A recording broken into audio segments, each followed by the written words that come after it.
أعوذ بالله من الشيطان اللعين الرجيم. بسم الله الرحمن الرحيم. الحمد لله رب العالمين والعاقبة للمتقين والجنة للمؤمنين والنار للمنافقين. الحمد لله الذي جعلنا من المتمسكين بولایت علی بن ابی طالب و اولاده المعصومین.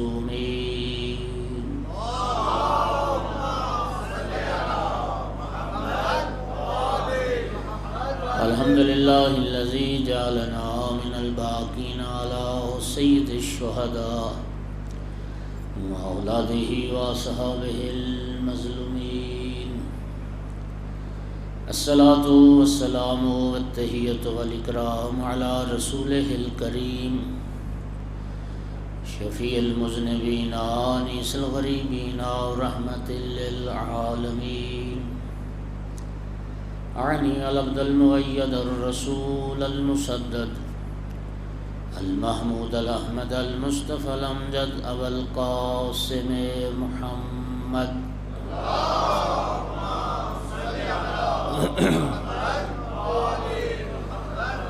ثم الصلاة والسلام والتحیۃ والاکرام علی آلہ الطیبین الطاہرین المعصومین المنتجبین المنتخبین المظلومین واللعنۃ الدائمۃ علی اعدائہم ملعونین من یوم عداوتہم الی قیام یوم الدین وبعد یوم الدین. اما بعد فقال سبحانہ وتعالی فی کتابہ المجید. بسم اللہ الرحمن الرحیم. یا ایہا الذین آمنوا اذا ناجیتم الرسول فقدموا بین یدی نجواکم صدقہ ذلک خیر لکم واطہر فإن لم تجدوا فإن اللہ غفور رحیم. صلوات.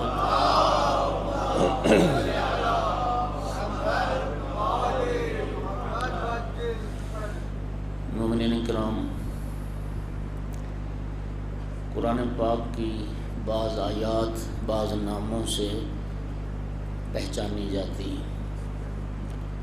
مثلا آیت تطہیر، مثلا آیت مودت، مثلا آیت ولایت، مثلا آیت مباہلہ. یہ آیت جو میں نے آپ کے سامنے تلاوت کی ہے، یہ آیت نجوہ کے نام سے شہرت رکھتی ہے. آیت المناجات بھی کہتے ہیں. آیت نجوہ کے نام سے اس آیت کی شہرت زیادہ ہے. مومنین کرام، سورہ مبارکہ مجادلہ 28واں پارہ آیت نمبر 12، اس آیت کی میں نے تلاوت کی. شیعہ سنی مفسرین اور محدثین نے اس آیت کے بارے میں، آیت نجوہ کے بارے میں یہ لکھا ہے. امیر المومنین علیہ السلام کے اس فرمان کو، آقا کی اس حدیث کو، کہ مولا امیر المومنین علیہ السلام نے فرمایا ان فی القرآن لآیۃ ما عمل بها احد من قبلی ولا يعمل بها احد من بعدی. آقا امیر المومنین فرماتے ہیں قرآن پاک میں ایک آیت ایسی ہے جس آیت پر نہ مجھ سے پہلے کسی نے عمل کیا، نہ میرے بعد کوئی عمل کرے گا. اور وہ آیت یہی آیت نجوہ ہے. یہ واحد آیت ہے پورے قرآن پاک کی کہ مولا امیر کے سوا کسی نے عمل نہیں کیا. ممکن ہے پورے قرآن پر کوئی عمل کرنے والا مل جائے. ابو علی سینا نے کہا تھا، ابو علی سینا کا ایک بڑا معروف قول ہے. وہ کہتا ہے کل ما قرأ سمعک من الغرائب فذرہ فی بقعۃ الامکان. کوئی عجیب و غریب بات جب تم سنو تو اس کا انکار نہ کرو، رد نہ کرو، اس کو امکان کے خانے میں رکھ دو. یعنی ممکن ہے آج ایک چیز تمہیں محال لگ رہی ہے، ناممکن لگ رہی ہے، اور کچھ عرصے کے بعد وہ ممکن ہو جائے۔ آج ہم جس دور میں جی رہے ہیں اور جو اس وقت سائنسی ایجادات ہمارے سامنے ہیں، آج سے 100 سال پہلے والا بندہ ان چیزوں کو ممکن نہیں سمجھتا تھا، آج ہو گئی۔ تو بولی سینہ بھی یہی کہتا ہے کہ کوئی بھی عجیب و غریب بات سنو، اس کو امکان کے خانے میں رکھ دو، ممکن ہے کل کو وہ ہو جائے۔ اس لیے میں عرض کر رہا ہوں کہ قیامت تک کا زمانہ پڑا ہے، ممکن ہے کوئی پورے قرآن پر عمل کرنے والا پیدا ہو جائے، لیکن آیت نجوہ قیامت تک پکار پکار کے کہے گی، یہ واحد آیت ہے جس پر مولا علی علیہ السلام کے سوا کسی نے عمل نہیں کیا۔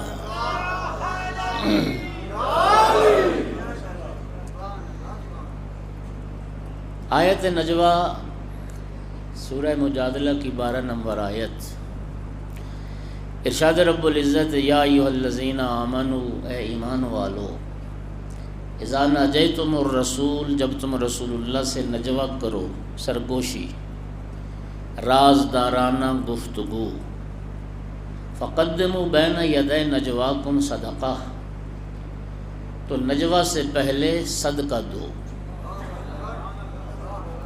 ذالک خیر لکم واطہر، یہ صدقہ دینا اس میں تمہارے لیے خیر ہے، یہ تمہارے لیے بہتر ہے، واطہر، اور تمہاری پاکیزگی کا سبب ہے، اس میں تمہارے دلوں کی طہارت کا سامان موجود ہے۔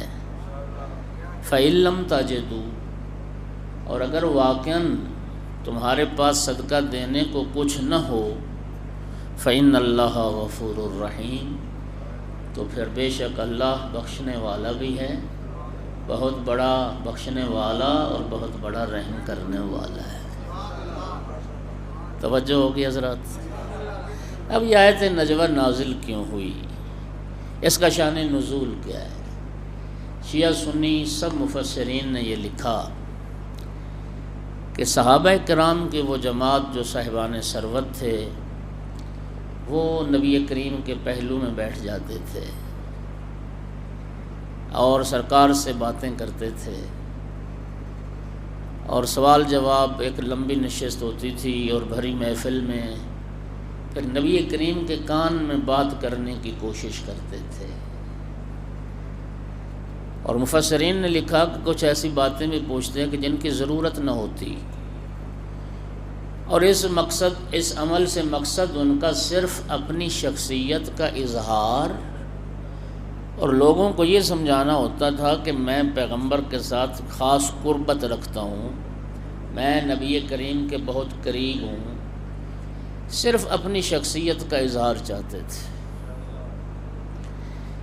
اس عمل سے نبی کریم کو اذیت ہوتی تھی، چونکہ نبی کریم خلق عظیم کی منزل پر فائز تھے، تو سرکار تو مروت کی وجہ سے انہیں یہ نہیں کہہ سکتے کہ اٹھ جاؤ۔ خداوند عالم نے اس آیت نجوہ میں رسول اللہ کا پروٹوکول بیان فرمایا۔ نبی کریم کو اذیت ہوتی تھی، اور اذیت کے 2-3 سبب تھے، یہ سب مفسرین نے لکھا ہے۔ ایک سبب تو یہ تھا کہ جو صاحبان ثروت تھے وہ تو جرأت کر کے پیغمبر کے پہلو میں آ بیٹھتے تھے، جو غربا تھے، فقراء طبقہ جو تھا، انہیں رسول اللہ کے پاس بیٹھنے کا موقع ہی نہیں ملتا تھا، اور رسول اللہ سے بات کرنے کا انہیں ٹائم ہی نہیں دیا جاتا تھا، اس لیے سرکار کو اذیت تھی۔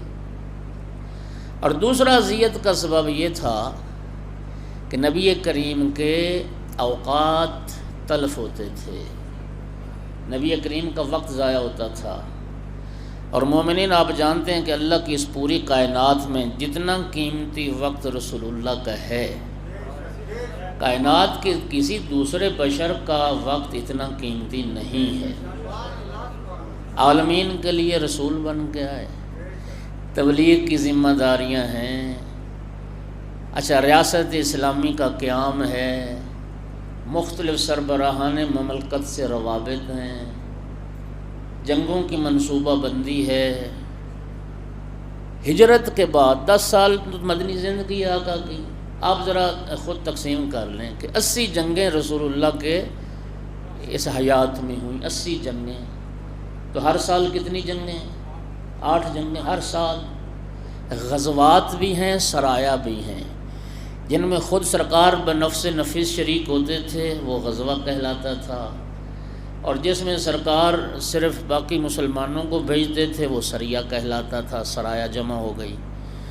اچھا، وہ معاملات جنگوں والے بھی، قرآن نازل ہو رہا ہے، دین سکھانا ہے، اسلام سمجھانا ہے، قرآن بتانا ہے، پھر رسول اللہ کی خانوادگی زندگی بھی ہے، 9 ازواج 11 بیویاں رسول اللہ کی ہیں، اہل بیت کو بھی وقت چاہیے، اہل خانہ کے لیے بھی وقت چاہیے، اور پھر سب سے بڑھ کر اللہ کی بندگی کے لیے وقت چاہیے، رب کے ساتھ راز و نیاز مناجات کے لیے بھی وقت چاہیے، اور لوگوں کے معاملات کی رسیدگی کے لیے وقت چاہیے۔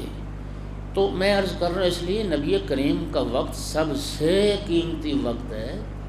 کوئی رسول اللہ ہماری طرح کے ویلے تھوڑے تھے، ہاں ایسا تو نہیں ہے، قرآن میں موجود ہے۔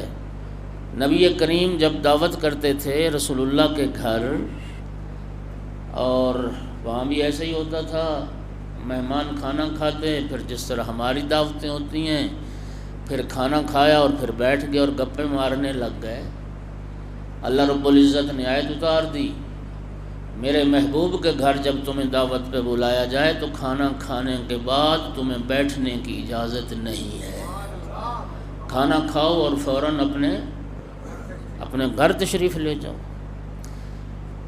تو نبی کریم نے تو اخلاقاً مروتاً نہ کہا کہ لوگوں سے کہ اٹھ جاؤ یا بات نہ کرو، خداوند عالم نے آیت نجوہ کو نازل کیا۔ اور آقا کی اذیت کا ایک پہلو یہ بھی تھا کہ خود سرگوشی آداب محفل کے خلاف ہے۔ سرکار کی حدیث مبارک ہے، جس محفل میں 3 بندے بیٹھے ہوں، 2 کو آپس میں سرگوشی نہیں کرنی چاہیے، اس لیے کہ وہ تیسرا بندہ بدگمان ہوگا کہ پتہ نہیں مجھ سے چھپا کے کیا بات کی انہوں نے، لہذا حکم ہے کہ 2 بندے آپس میں سرگوشی نہ کریں۔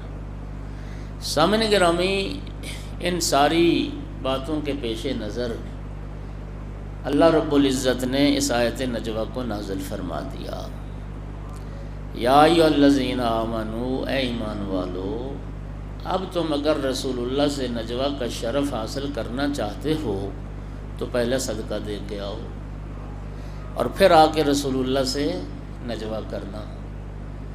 لیکن شیعہ سنی سب مفسرین نے لکھا، اس آیت کے نازل ہونے کے بعد مولا علی علیہ السلام کے سوا کوئی ایک مسلمان مومن نہ تھا جو صدقہ دے کے آتا رسول اللہ کے ساتھ نجوہ کے شرف کو حاصل کرتا۔ یہ شرف صرف اللہ نے مولا امیر المومنین علیہ السلام کے لیے رکھا۔ اب مومنین ذرا توجہ فرمائیں کہ یہ جو بات مولا امیر نے فرمائی کہ مجھ سے پہلے بھی کسی نے اس آیت پر عمل نہیں کیا اور میرے بعد بھی کوئی نہیں کرے گا، یہ بات سمجھ میں آتی ہے کہ مولا امیر المومنین سے پہلے کسی نے اس آیت پر عمل نہیں کیا۔ یہ بات سمجھنا آسان ہے، کیوں؟ مومنین صرف آیت نجوہ کی بات نہیں ہے۔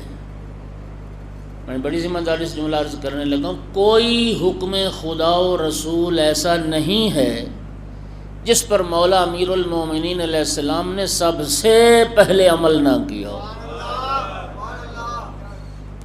کوئی حکم خدا و رسول ایسا نہیں ہے جس پر مولا علی علیہ السلام نے سب سے پہلے عمل نہ کیا ہو۔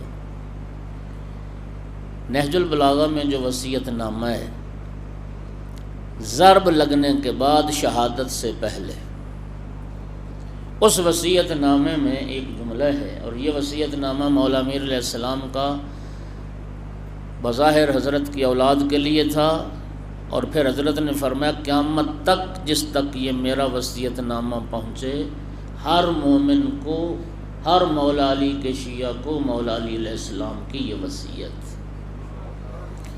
اس وصیت کا ایک جملہ یہ ہے، اللہ اللہ فی القرآن لا یسبقکم فی العمل بہ غیرکم۔ خدا را میں تمہیں قرآن کے متعلق وصیت کرتا ہوں، اور کیا وصیت کرتا ہوں کہ 5-7 غلاف چڑھا کے ایک تھیلے میں بند کر کے اونچی جگہ پہ رکھ دینا۔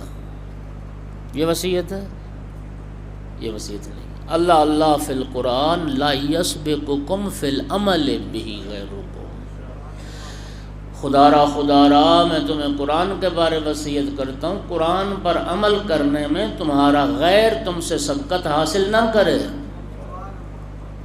قرآن پر عمل کرنے میں تم سبقت حاصل کرنا جو علی والے ہو۔ تو اللہ تعالیٰ قرآن میں فرماتا ہے لما تقولون ما لا تفعلون، تم وہ بات لوگوں سے کیوں کہتے ہو جس پر خود عمل نہیں کرتے۔ اگر مولا امیر المومنین نے اپنے شیعوں سے یہ تقاضا کیا کہ سب سے پہلے تم عمل کرو، غیر سبقت حاصل نہ کرے، اس کا معنی یہ ہے کہ خود آقا امیر المومنین علیہ السلام نے ہر حکم خدا پر سب سے پہلے خود عمل کیا، پھر اپنے شیعوں کو بھی عمل کرنے کا حکم دیا۔ یہ بات تو سمجھ میں آ گئی، لیکن یہ بات سمجھ نہیں آئی کہ آقا امیر المومنین فرماتے ہیں میرے بعد بھی کوئی عمل نہیں کرے گا۔ اس کی وجہ کیا؟ آپ صلوات پڑھو اور میں عرض کرتا ہوں۔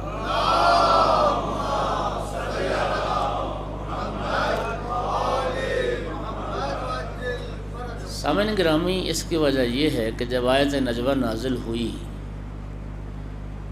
تو 10 دن تک یہ حکم خدا رہا، اور مولا امیر المومنین علیہ السلام فرماتے ہیں میرے پاس ایک دینار تھا، بلکہ ایک کتاب میں نے پڑھا کہ وہ دینار بھی مولا نے قرض لیا۔ ایک دینار تھا، ایک دینار کو 10 درہم کے عوض تڑوا لیا، 10 درہم لے لی، اور ہر روز 10 دن تک یہ حکم رہا، ہر روز 1 درہم فقیر کو صدقہ دے کے آتے تھے، رسول اللہ کے ساتھ نجوہ کرتے تھے، راز نیاز کی باتیں ہوتی تھیں۔ مومنین، یہ آیت نجوہ ہے، ایک حدیث نجوہ بھی ہے۔ جنگ طائف کے موقع پر صحابہ کرام معتبر اہل سنت کے حدیث ہے، نماز فجر کے بعد نبی کریم نے مولا امیر المومنین علیہ السلام کو خلوت میں بلایا۔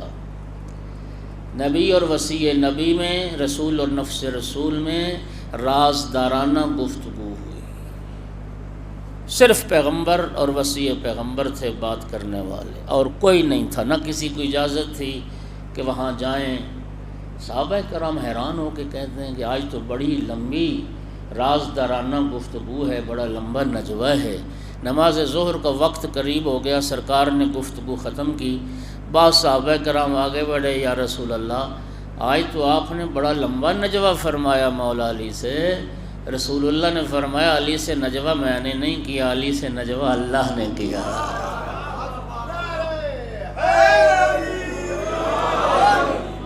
یہ میں نے نجوہ نہیں کیا، یہ اللہ نے نجوہ فرمایا۔ اور پھر یہ آیت نجوہ 10 دن تک مسلسل امیر المومنین علیہ السلام صدقہ دے کے آتے، سرکار کے ساتھ رازدارانہ گفتگو ہوتی، راز نیاز ہوتا ہے۔ مومنین، یہاں پر میں ایک بات عرض کرنا چاہوں گا۔ دیکھیے، نبی کریم ساری کائنات کے لیے معلم بن کے آئے۔ آقا کی حدیث ہے انما بعثت معلما، مجھے معلم بنا کے بھیجا گیا ہے، مجھے استاد بنا کے بھیجا گیا ہے۔ امت اسلامیہ کے معلم تھے، ساری امت کو علم دینے آئے تھے۔ یعلمہم، وہ کیا ہے سورہ جمعہ میں، یعلمہم الکتاب والحکمہ، کتاب و حکمت کے معلم تھے۔ وہ تو ساری امت کو علم دینے کے لیے آئے تھے۔ اب ہر کسی کے نصیب کی بات ہے کس نے کتنا علم لیا اور کتنا علم محفوظ کیا، لیکن سامعین گرامی ایک بات ماننا پڑے گی، پیغمبر کا سارا علم مان لیتے ہیں، فرض کر لیتے ہیں کہ بعض سینوں میں محفوظ ہوگا، لیکن ماننا پڑے گا ان 10 دنوں میں جو رسول اللہ نے مولا علی کو علم عطا کیا، وہ علم مولا علی کے سوا اور کسی کے پاس محفوظ نہیں۔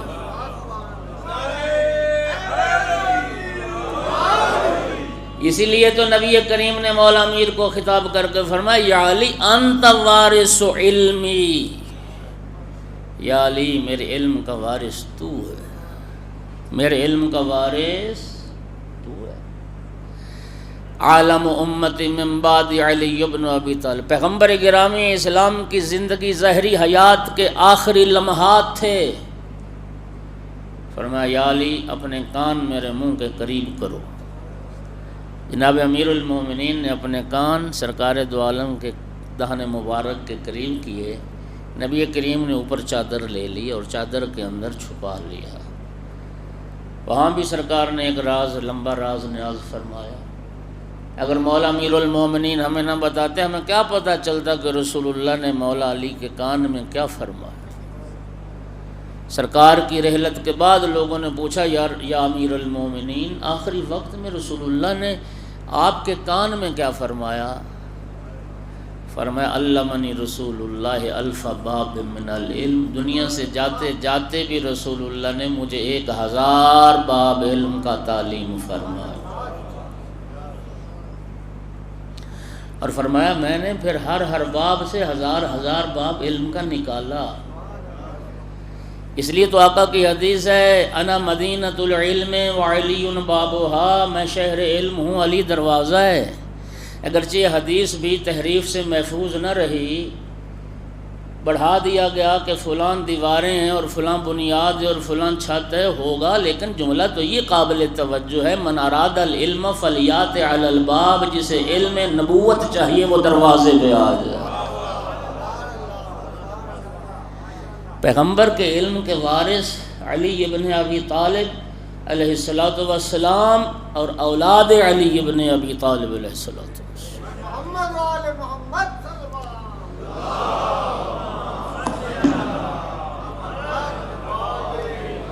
توجہ ہو رہی ہے حضرات؟ تو یہ طے ہو گیا کہ ان دنوں میں جو علم رسول اللہ نے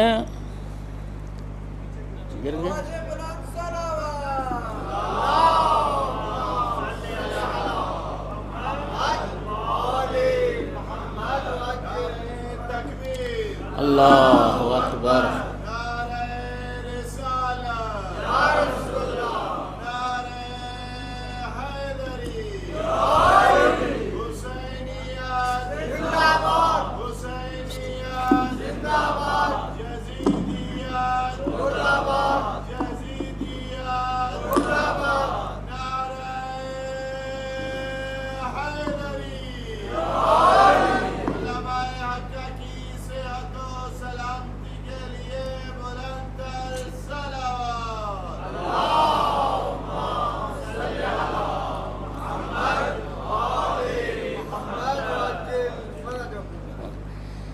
اچھا مومنین ذرا لطف لیجئے گا، ان 10 دنوں تک یہ حکم خدا رہا۔ 10 دنوں کے بعد اللہ رب العزت نے اس حکم کو منسوخ کر دیا،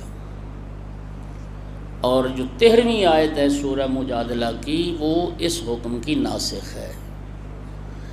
ارشاد رب العزت ہوا اشفقتم ان تقدموا بین یدی نجواکم صدقات، و ایمان والو کیا تم ڈر گئے اس بات سے کہ رسول اللہ کے ساتھ بات کرنے سے پہلے صدقہ دینا پڑتا ہے؟ فَإِذْ لَمْ تَفْعَلُوا تَابَ اللَّهُ عَلَيْكُمْ، جب تم نے عمل نہ کیا اس حکم پر، جاؤ اللہ نے تمہیں معاف کر دیا۔ اب نماز قائم کرنا، زکوٰۃ ادا کرنا، اللہ اور اللہ کے رسول کی اطاعت میں کوتاہی نہ کرنا، یہ حکم منسوخ ہو۔ مومنین کرام، بڑی خوبصورت بات مفسرین نے لکھی ہے، وہ فرماتے ہیں کہ اس آیت نجوہ میں آیت اللہ محسن کراتی نے چند بڑے خوبصورت نکات اٹھائے ہیں۔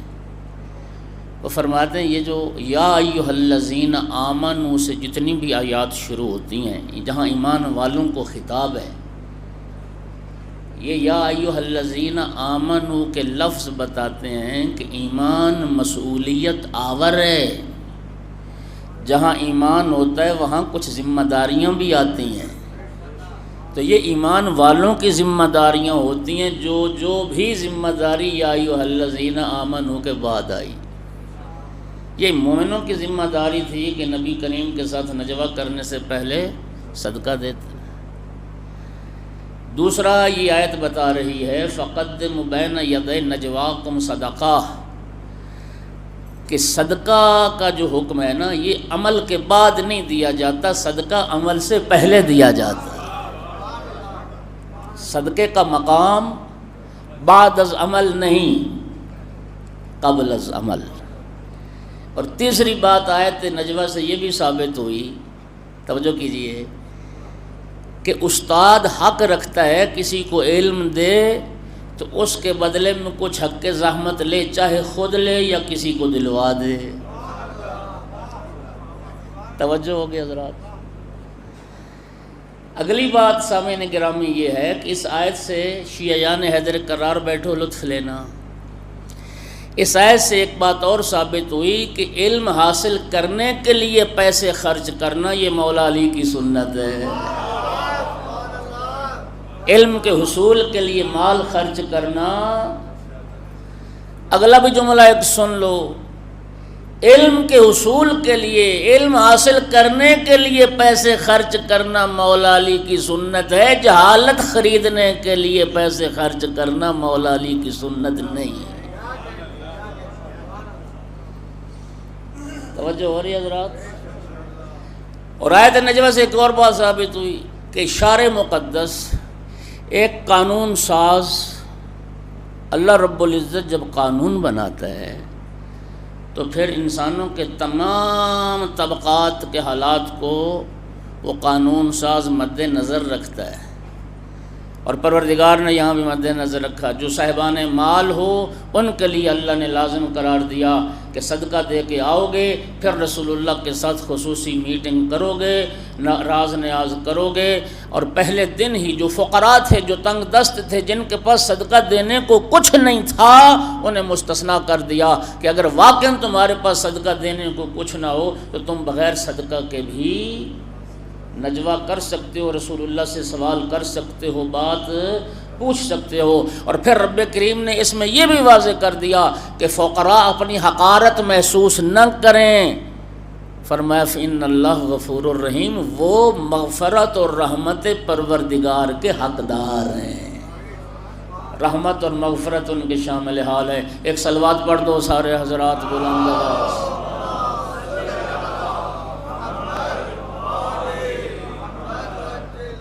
توجہ ہو رہی ہے مومنین؟ اچھا، اب 10 دن تک یہ حکم خدا رہا اور کسی نے عمل نہیں کیا۔ فخر رازی کا نام آپ نے بڑا سنا ہے، تفسیر کبیر، اصل نام ہے تفسیر مفاتیح الغیب، لیکن وہ اتنی بڑی تفسیر ہے کہ تفسیر کبیر کے نام سے وہ شہرت رکھتی۔ اور اسی تفسیر کے بارے ہمارے علماء فرماتے ہیں اس میں سب کچھ ہے سوائے تفسیر کے، سارا زور علمی ان آیات پہ صرف کرتا ہے جو محمد و آل محمد کی شان میں ہیں، اور کوشش کرتا ہے کہ فضیلت اہل بیت کی ثابت نہ ہونے پائے۔ یہی اس نے آیت نجوہ میں بھی کیا ہے۔ اب جو 3 قدم اس نے اٹھائے ہیں ذرا وہ سنو، لطف لو۔ پہلے لکھا فخر رازی نے کہ آیت نجوہ قرآن پاک کی واحد آیت ہے جس پر مولا علی علیہ السلام کے سوا کسی اور نے عمل نہیں کیا، یہ لکھا اس نے۔ اگلا قدم یہ اٹھاتا ہے کہ مولا علی علیہ السلام کے اس آیت پر عمل کرنا مولا علی کے لیے کوئی فضیلت کی بات نہیں، اور جنہوں نے عمل نہیں کیا ان کے لیے کوئی عیب کی بات نہیں۔ یہ دوسرا سٹیپ۔ تیسرا جو قدم اٹھایا وہ ایسی عجیب بات ہے، وہ جیسے عربوں کا ایک محاورہ ہے نا کہ بوڑھی ماں جوان بیٹے کی میت پہ رو رہی ہو اس کو بھی یہ بات سنا دو تو ہنسنے لگ جائے۔ آپ ذرا سنیے، تیسرا قدم اس نے اٹھایا، کہتا ہے مولا علی علیہ السلام نے اس آیت پر عمل کر کے اچھا نہیں کیا، بلکہ انہوں نے اچھا کیا جنہوں نے عمل نہیں کیا۔ کہتے کوئی تو وجہ ہوگی نا جو سب نے عمل نہیں کیا۔ یہ کہتا ہے کوئی تو وجہ ہوگی نا جو سب نے عمل نہیں کیا، تو بہتر تھا مولا علی بھی عمل نہ کرتے جب باقی کسی نے نہیں کیا۔ اور مولا علی علیہ السلام نے عمل کر کے اچھا نہیں کیا، اس کی دلیل انہوں نے دی ساتھ۔ کہتا ہے مولا علی نے عمل کر کے غریبوں کا بھی دل دکھایا ہے، امیروں کا بھی دل دکھایا، آیت نجوہ پر عمل کر کے۔ میرا بھائی غریبوں کا دل کیوں دکھا؟ کہتا ہے جی غریبوں کا دل اس لیے دکھا کہ ان کے پاس صدقہ دینے کو تھا ہی کچھ نہیں، اور مولا علی علیہ السلام نے تو پھر وہ درہم دے کے نجوہ کا شرف حاصل کر لیا، تو ان کا دل دکھا۔ مومنین آپ بتائیں کہ یہ آیت غریبوں کا دل دکھانے کے لیے تھی یا ان کا دل رکھنے کے لیے تھی؟ اور میرا بھائی سارے پیسے والے، سارے اغنیاء عمل کرتے تو وہ جو صدقہ جانا تھا وہ فقراء کی جیب میں جانا تھا، تو جسے پیسے مل رہے ہوں اس نے ناراض ہونا تھا یا خوش ہونا تھا؟ یہ تو لوگوں کی، فقراء کی مالی مدد ہوتی، ان کے تنگ دستی کا کچھ جبران ہو جاتا اگر سارے پیسے والے اس آیت پر عمل کرتے۔ ان کیوں دل دکھنا تھا؟ انہوں نے تو خوش ہونا تھا کہ اگر ان کی جیب میں کچھ آ رہا ہے۔ اور غریب کا دل دکھنے کی بات نہیں، اس لیے کہ وہ تو رب العزت نے غرباء کو پہلے ہی اجازت دے دی، استثناء آ گیا، فَإِن لَّمْ تَجِدُوا فَإِنَّ اللَّهَ غَفُورٌ رَّحِيمٌ۔ اگر واقعاً تمہارے پاس صدقہ دینے کو کچھ نہ ہو تو پھر اللہ تعالیٰ بہت بڑا بخشنے والا اور رحم کرنے والا ہے، تم بغیر صدقہ کی بھی بات کر سکتے۔ اور مومنین، صدقہ کی کوئی حد معین نہیں تھی، صدقہ کی کوئی حد معین، کم سے کم بھی صدقہ دیا جا سکتا تھا۔ ایک کھجور صدقہ دی جا، جامع ترمذی میں لفظوں کا ذمہ دار ہوں، جامع ترمذی میں انہوں نے لکھا کہ جب یہ آیت نازل ہوئی تو رسول اللہ نے مولا علی علیہ السلام سے مشورہ کیا کہ یا علی کم از کم کتنا صدقہ ہونا چاہیے؟ 1 دینار ہونا چاہیے؟ عرض کہ نہیں یا رسول اللہ 1 دینار تو بہت زیادہ ہے، اتنا 1 دینار صدقہ کون دے گا؟ سرکار نے فرمایا اچھا چلو 1 درہم ہونا چاہیے؟ نہیں یا رسول اللہ درہم بھی بہت زیادہ ہے۔ یا علی آپ بتاؤ کم از کم صدقہ کتنا ہونا چاہیے؟ اگر ترمذی میں حدیث موجود نہ ہو میں ذمہ دار ہوں، مجرم ہوں۔ مولا امیر نے فرمایا یا رسول اللہ کم از کم حد 1 دانہ جو یا 1 دانہ گندم ہونی چاہیے۔ خدا کی قسم کسی کو یہ توفیق نہ ہوئی اتنا صدقہ دے کے آتا رسول اللہ کے ساتھ نجوہ کے شرف کو حاصل۔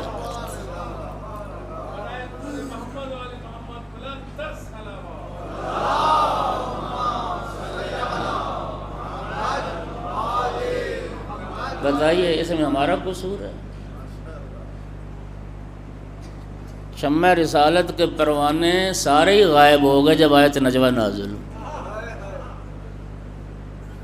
تنہا مولا امیر المومنین، کوئی نہ تھا مولا علی کے سوا اس آیت پہ عمل کرتا۔ توجہ چاہوں گا میں، اللہ اکبر۔ یہ جو اللہ پاک نے فرمایا ذالک خیر لکم، خیر ہے اس میں، یہ اگر صدقہ دو گے تو اس میں خیر ہے۔ اس خیر کے 2 پہلو ہیں، غریبوں کے لیے خیر ہے کہ ان کی مدد ہونی تھی، عمراء کے لیے خیر کا پہلو یہ تھا کہ دنیا کی محبت کچھ کم ہو جاتی۔ اور نبی کریم کی حدیث راس کل خطیہ حب الدنیا، ہر خطا، ہر غلطی، ہر گناہ کی جو بنیاد ہے وہ دنیا کی محبت ہے۔ کچھ محبت دنیا میں کمی آتی، اور بھائی یہ دنیا کی محبت ہی ہے جو راہ حق میں خرچ کرنے سے روکتی ہے۔ اور مولا امیر المومنین علیہ السلام جو دنیا کو طلاقیں دے چکے ہوں، ان کے لیے خرچ کرنا کوئی منع نہیں تھا۔ اور حاکم شام نے کہا تھا، جملہ سنیے، خدا کی قسم جتنا شکر کرو کم ہے.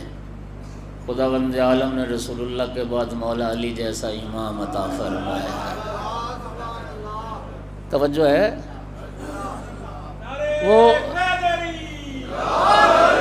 حاکم شام کہتا ہے کہ اگر دو کمرے ہوں، ایک گھاس سے، توڑی، خس و خاشاک سے بھرا ہوا، ایک سونے سے بھرا ہوا، کہتا ہے مولا علی علیہ السلام پہلے وہ سونا راہ خدا میں خرچ کریں. ہر میدان کے فاتح تھے، ہر میدان کے فاتح تھے. فتح مولا امیر کرتے تھے، مال غنیمت تو سب کو ملتا تھا. ایک مرتبہ بنت پیغمبر نے سوال کیا، یا ابوالحسن، میدان فتح آپ کرتے ہیں، سارے مسلمان مال غنیمت لے کے آتے ہیں گھروں میں، اور آپ کبھی نہ لائے مال غنیمت، خالی ہاتھ آئے. تو یا علی، یا ابوالحسن، وہ آپ کدھر کرتے ہیں مال جو غنیمت کا ملتا ہے؟ سنیے گا جملہ. فرمایا بنت پیغمبر، میں جب میدان فتح کر کے لوٹتا ہوں، جن بستیوں سے ہمارا گزر ہوتا ہے، وہاں کے فقراء مساکین راستے پر کھڑے ہو جاتے ہیں، اور لشکر اسلام جب گزرتا ہے تو پھر لشکر والوں سے وہ پوچھتے ہیں، فقراء تمہارے درمیان علی بھی موجود ہے؟ تمہارے درمیان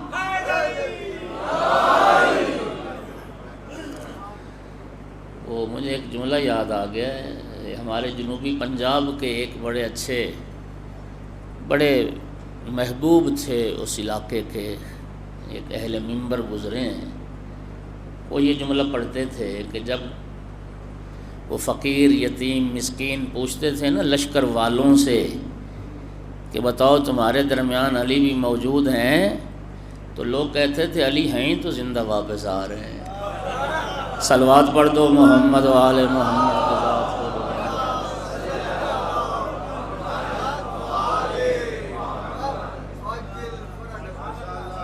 پھر بھی صلوات پڑھ دو سارے حضرات.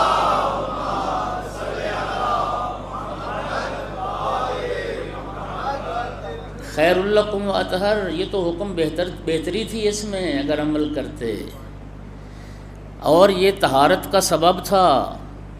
صدقہ خود طہارت، دو طہارتیں ہیں نا، ایک ظاہری بدنی طہارت ہوتی ہے، ایک باطنی طہارت، روحانی طہارت. وہ روحانی جو طہارت ہے نا، دنیا کی محبت پلیدی ہے، اور دنیا سے دل نہ لگانا یہ پاکیزگی ہے. اس پاکیزگی کا سبب ہے. اللہ تعالیٰ ایک مقام پہ فرماتا ہے نا اپنے محبوب سے، وَخُذْ مِنْ أَمْوَالِهِمْ صَدَقَةً تُطَهِّرْهُمْ، محبوب لوگوں کے مال سے صدقہ لو اور صدقہ لے کر انہیں پاک کر دو. محبت دنیا میں کچھ کمی آ جائے، لیکن کیا کیا جائے؟ ہاں جی، کسی نے سارا گھر دیا، کسی نے آدھا دیا، لیکن آیت نجوہ پر تو کسی نے عمل نہیں کیا. صلوات پڑھو ذرا سارے حضرات کو.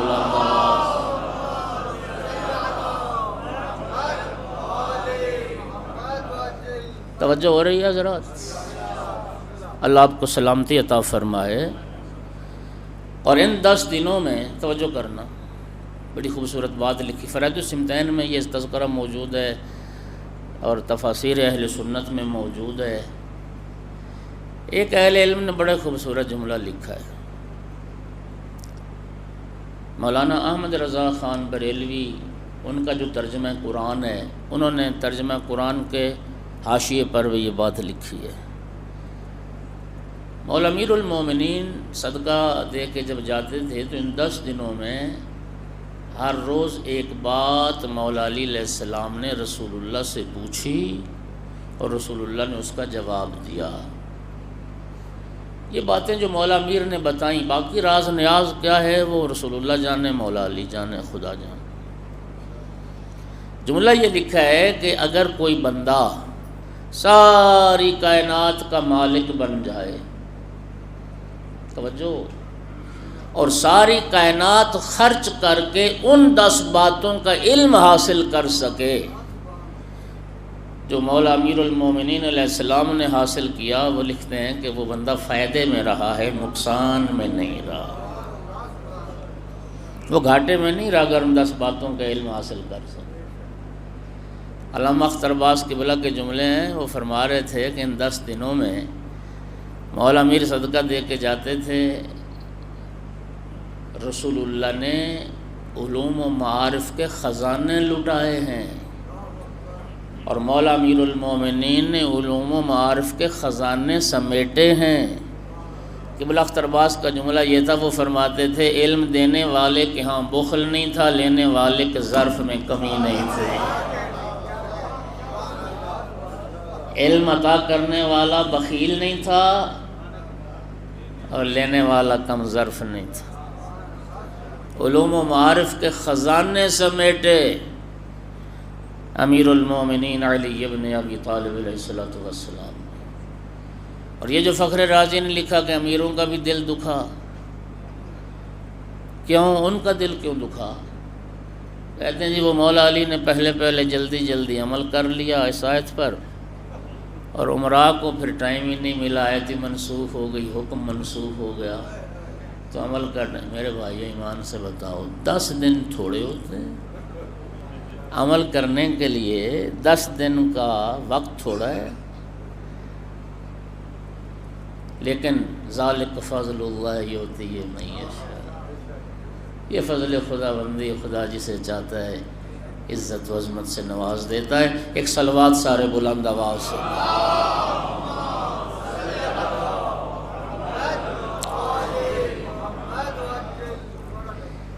حضرت عبداللہ ابن عمر فرماتے ہیں کہ مولا علی علیہ السلام کو اللہ نے 3 فضیلتیں ایسی عطا فرمائی ہیں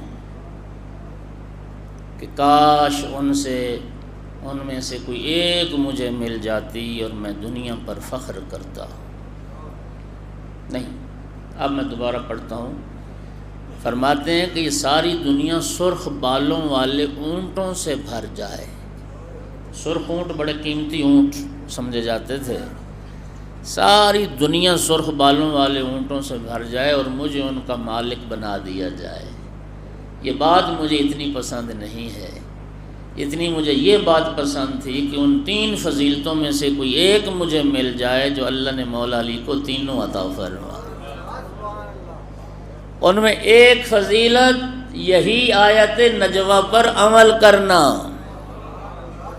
حسرت کرتے ہیں کاش میں آیت نجوہ پر عمل کر لیتا اور یہ فضیلت میرے نام کے ساتھ لکھی جاتی، لیکن یہ بھی مولا امیر المومنین کو حاصل ہوئی۔ دوسری فضیلت تزویجہ بفاطمہ تا، رسول اللہ نے جو اپنی لخت جگر کا عقد پڑھا مولا امیر المومنین کے ساتھ، کاش یہ فضیلت مجھے مل جاتی۔ تمہیں کیسے مل جاتی؟ رسول اللہ نے فرمایا لولا علی لما کان لفاطمہ کفو علی وجہ الارض، اگر علی نہ ہوتے پوری کائنات میں مولا جناب سیدہ کی برابری کرنے والا، ہم سری کرنے والا کوئی نہیں تھا۔ اگر مولا امیر نہ ہوتے سیدہ طاہرہ کا کفو کوئی نہیں تھا۔ علم انی فاطمہ کتاب ہے عبدالحمید مہاجر کی، بھائی آپ کا یہ رک نہیں رہا، کیا کریں؟ اس میں عبدالحمید مہاجر نجف اشرف کے عالم دین تھے اور بہت اچھے خطیب بھی تھے۔ علم انی فاطمہ 10 جلدوں میں کتاب ہے۔ اس میں انہوں نے ایک بڑے خوبصورت جہاں بی بی پاک کی شادی کا ذکر کیا نا کتاب میں، وہ ایک جملہ لکھتے ہیں، آپ بھی لطف لیں۔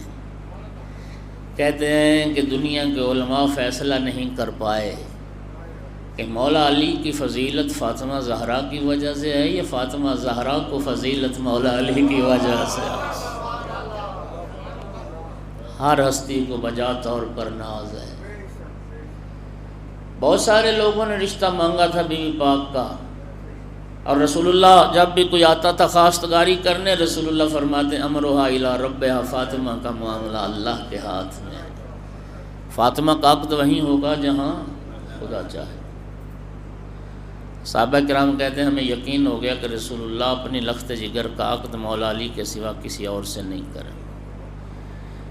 اور جب مولا امیر المومنین آئے نا خواستگاری کے لیے، نبی کریم جناب ام سلمہ کے گھر میں تشریف فرما تھے۔ مولا امیر نے دق الباب کیا، سرکار نے فرمایا ام سلمہ دروازہ کھولو، میرا بھائی علی آیا ہے۔ جناب ام سلمہ نے دروازہ کھولا، مولا امیر المومنین علیہ السلام بارگاہ رسالت میں حاضر ہوئے، سلام کیا، جیسے نمازی تشہد میں بیٹھتا ہے دو زانو ہو کے بیٹھ گئے اور شرم و حیا سے سر جھکا دیا۔ سرکار نے فرمایا یا علی ما حاجتوں کا، یا علی اپنی حاجت بیان کرو، کیوں آئے ہو؟ شرم و حیا کی وجہ سے مدعا زبان پر نہیں آتا۔ رسول اللہ نے فرمایا یا علی تم جو مانگو گے تمہیں عطا کیا جائے گا۔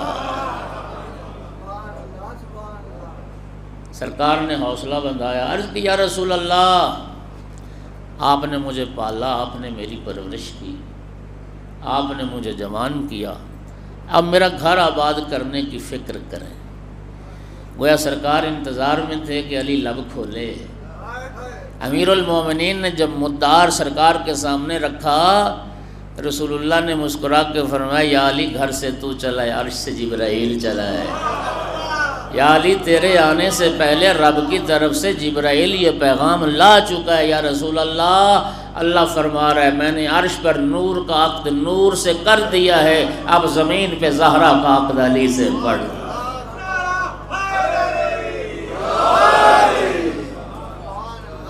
سرکار نے فرمایا یا علی پھر میری بیٹی کو حق مہر میں دینے کے لیے کیا ہے؟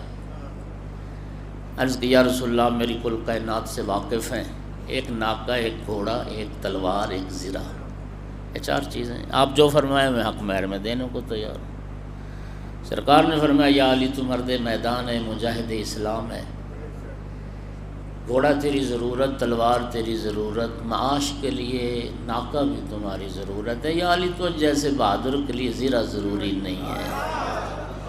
وہ زرہ مولا امیر المومنین کی بیوی پاک کا حق مہر قرار پائی، 500 درہم کی وہ زرہ فروخت کی گئی۔ سرکار دو عالم اٹھے، سیدہ طاہرہ کے پاس آئے، بیٹی جوان ہو تو اس کی رائے معلوم کی جائے۔ فرمایا فاطمہ بیٹی تیرا رشتہ مانگنے وہ آیا ہے، اقدمہم سلما واکثرہم علما واعظمہم حلما، تو اسلام میں سب سے مقدم، جس کا علم سب سے زیادہ، جس کا حلم حوصلہ بردباری بھی سب سے زیادہ۔ فاطمہ بیٹی علی آئے ہیں تمہاری خواستگاری کے لیے، بتاؤ اب تمہاری رائے کیا ہے؟ سیدہ طاہرہ نے شرم و حیا سے سر جھکا دیا۔ نبی کریم نے نعرہ تکبیر بلند کیا، اللہ اکبر۔ فرمایا سکوتھا اقرارھا، فاطمہ کی خاموشی ہی فاطمہ کا اقرار ہے۔ سرکار نے فرمایا فاطمہ بیٹی 500 درہم آپ کا حق مہر ہے، کہ یہ حق مہر آپ کو منظور ہے؟ قبلہ کی موجودگی میں اس وقت سیدہ طاہرہ نے عرض کی یا بتا ان بنات الناس یتزوجن بالدراہم، بابا عام عورتیں ان کا حق مہر یہی درہم و دینار ہوتا ہے، اور میں تو بابا آپ کی بیٹی ہوں، میں رسول ثقلین کی بیٹی ہوں، فمل فرق بینی و بینہن، مجھ میں عام عورتوں میں پھر کیا فرق رہ جائے گا؟ سرکار نے فرمایا فاطمہ بیٹی تم بتاؤ تم حق مہر میں کیا چاہتی ہو؟ عرض کی یا بتا ان تدعو ربک یجعل الشفاعۃ مہری فی وساط امتک، بابا میں درہم و دینار نہیں چاہتی، رب سے دعا کریں اللہ آپ کی گنہگار امت کی شفاعت کا حق مجھ حق مہر کے طور پہ عطا، میں آپ کی گنہگار امت کی شفاعت کا حق مانگتی۔ جبرائیل رب کی طرف سے جنت کے سبز ریشم کے کپڑے پر یہ تحریر لے کے حاضر ہو گیا کہ جس پر درج تھا کہ میں نے حق شفاعت فاطمہ زہرا کو عطا کر دیا۔ سیو خوش نصیبو، خداوند عالم نے ہماری بخشش کے کیسے کیسے سامان خلق فرمائے۔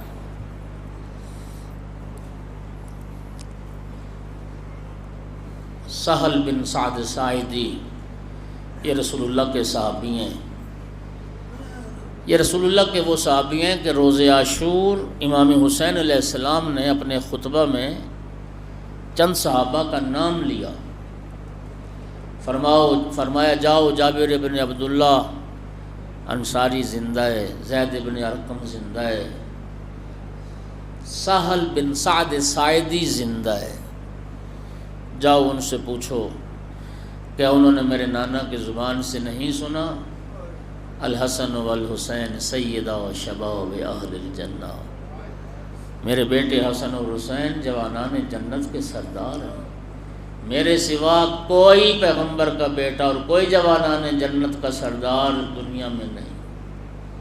یہ سہل ساعدی حج بیت اللہ سے فارغ ہو کے بیت المقدس کی زیارت کے لیے گیا اور گزر شام سے ہوا۔ کہتا میں جس دن شام پہنچا، شام میں جشن کا سما تھا، بازار سجے ہوئے تھے، آئینہ بندی کی گئی تھی، لوگوں کے نئے اور بھڑکیلے لباس تھے، ہاتھوں پہ مہندیاں لگی تھیں۔ میں نے ذہن پر زور دیا کہ آج مسلمانوں کی کوئی عید نہیں ہے۔ میں نے ایک شامی سے پوچھا کہ آج مسلمانوں کی کوئی عید نہیں، کیا تم اہل شام کا کوئی خاص تہوار ہے؟ وہ شامی کہتا ہے تم اجنبی معلوم ہوتے ہو، اور میں تو پردیسی ہوں، میں تو مدینے کا رہنے والا ہوں، میں تو گزر رہا تھا شام سے۔ شامی کہتا ہے آسمان گر پڑتا، زمین پھٹ جاتی، اس میں تعجب نہ ہوتا۔ میں نے پوچھا بتا تو سی کیا ہوا؟ کہا تجھے پتہ نہیں آج رسول زادیوں کو قید کر کے یزید کے دربار میں لایا تھا، آج نبی زادیوں کو قیدی بنا کے یزید کے دربار میں پیش کیا جا رہا ہے، آج امام حسین کا سر کربلا سے لایا جا رہا ہے، ان کے ساتھیوں کے سر کاٹ کے یزید کے دربار میں لائے جا رہے ہیں اور یزید کی فتح کا جشن منایا جا رہا ہے۔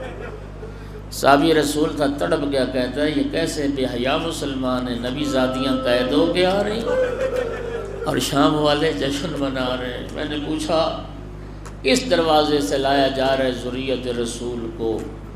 مجھے بتایا گیا باب الساعات سے لایا جا رہا ہے۔ سال کہتا ہے میں باب الساعات پہ پہنچا، عجیب ماحول تھا، ڈھول بج رہے تھے، طبل بج رہے تھے، لوگ خوشی سے ناچ رہے تھے، بھنگڑے ڈال رہے تھے، نبی زادیوں کا استقبال ہو رہا تھا۔ کہتا ہے بازار میں کچھ نیزے داخل ہوئے جن پر کچھ سر سوار تھے، کہتا میں ایک ایک سر کو غور سے دیکھتا جا رہا تھا، دیکھتے دیکھتے میری نگاہ رکی ایک سر پر جو سب سے زیادہ مشابہ تھا رسول اللہ کے سر پہ۔ کہتا مجھے یوں محسوس ہوا کسی نے پیغمبر کا سر کاٹ کے نیزے پہ سوار کر دیا۔ اجرکم علی اللہ۔ ان سروں کے پیچھے کچھ بے پالان اونٹ تھے جن پہ کچھ بیویاں اور بچے سوار تھے۔ کہتا میں ایک ناکہ کے قریب گیا جس پہ ایک 3-4 سال کی بچی بیٹھی تھی، میں نے جا کے بچی کو سلام کیا اور سلام کر کے پوچھا اے بچی تو اپنا تعارف کروا سکتی، تو کون ہے؟ بچی جواب میں پلٹ کے کہتی ہے شیخ پہلے تو اپنا تعارف کروا، تو کون ہے؟ اس لیے کہ کربلا سے شام تک ہمیں کسی نے سلام نہیں کیا، کربلا سے شام تک ہمیں کسی نے سلام کے قابل نہیں سمجھا، تو پہلا فرد ہے ہمیں سلام کرنے والا، پہلے تو بتا تو کون ہے؟ کہا میں رسول اللہ کا صحابی ہوں، میرا نام سہل ہے۔ بچی نے جب سنا نا کہ میرے جد کا صحابی، سلام کا جواب بھی دیا اور اپنا تعارف کروایا، انا سکینہ بنت الحسین، میں حسین کی بیٹی سکینہ ہوں۔ سال پوچھتا ہے بنت پیغمبر ہے، بنت امام، میں شام کے اس ماحول میں آپ کی کیا خدمت کر سکتا ہوں؟ جناب سکینہ کی تمنا حسرت سنو گے؟ بی بی کہتی ہو میرے نانا کا صحابی ہم پر احسان کر سکتا ہے تو اتنا احسان کر، شمر سے جا کے کہہ دے سروں کو آگے آگے لے کے چلے، شام والے سروں کا تماشا دیکھے، نبی زادیوں کا تماشا نہ دیکھے۔ ہمارے سروں پہ چادریں نہیں، شام والے ہمارا تماشا، اور اشارے کر کر پوچھتے علی کی بڑی بیٹی کون ہے اور علی کی چھوٹی بیٹی کون؟ اجرکم علی اللہ۔ سال کہتا ہے میرے پاس 400 دینار تھا، میں دینار لے کے گیا، شمر یہ دینار مجھ سے لے لے، سروں کو آگے آگے لے کے چل۔ شمر نے میری بات مان لی، کچھ فاصلہ ایجاد ہو گیا، میں سروں کے پیچھے پیچھے زیارت کرتے ہوئے جا رہا تھا۔ کہتا چھتوں پر عورتیں سوار تھیں، ان کی جھولیوں میں پتھر تھے۔ سال کہتا ہے میں نے دیکھا ایک بڑھیا جھکی، اس نے ایک پتھر اٹھایا، اس نیزے کا نشانہ لیا جس پہ فرزند زہرا کا سر سوار تھا۔ کہتا اس ملونہ نے جب پتھر مارا نا مظلوم حسین کی پیشانی میں لگا، کہتا مجھ سے برداشت نہ ہوا، میں نے بد دعا کے لیے ہاتھ اٹھا دیے، اللہم اہلکھا ومن معہن، میرا اللہ ظالم عورت کو بھی ہلاک کر، اس کے ساتھی عورتوں کو ہلاک کر۔ کہتا میری بد دعا مستجاب ہوئی، چھت گری، عورتیں واصل جہنم ہوئیں۔ میں کہوں گا صحابی رسول تو ایک پتھر لگتا دیکھ کے برداشت نہ کر سکا، کاش کوئی زینب کبریٰ کے جگر سے پوچھتا۔ 70 قدم کا فاصلہ تھا، بھائی ذبح ہو رہا تھا، ضربیں چل رہے تھی، ابن سعد کو خطاب کر کے کہتی تھی ابن سعد اتنظر و یقتل ابو عبداللہ، تو دیکھ رہا ہے میرا ماں جایا ذبح ہو رہا۔ وَيْحَكُمْ وَمَا فِيكُمْ مسلم علی لعنۃ اللہ علی القوم الظالمین وسیعلم الذین ظلموا۔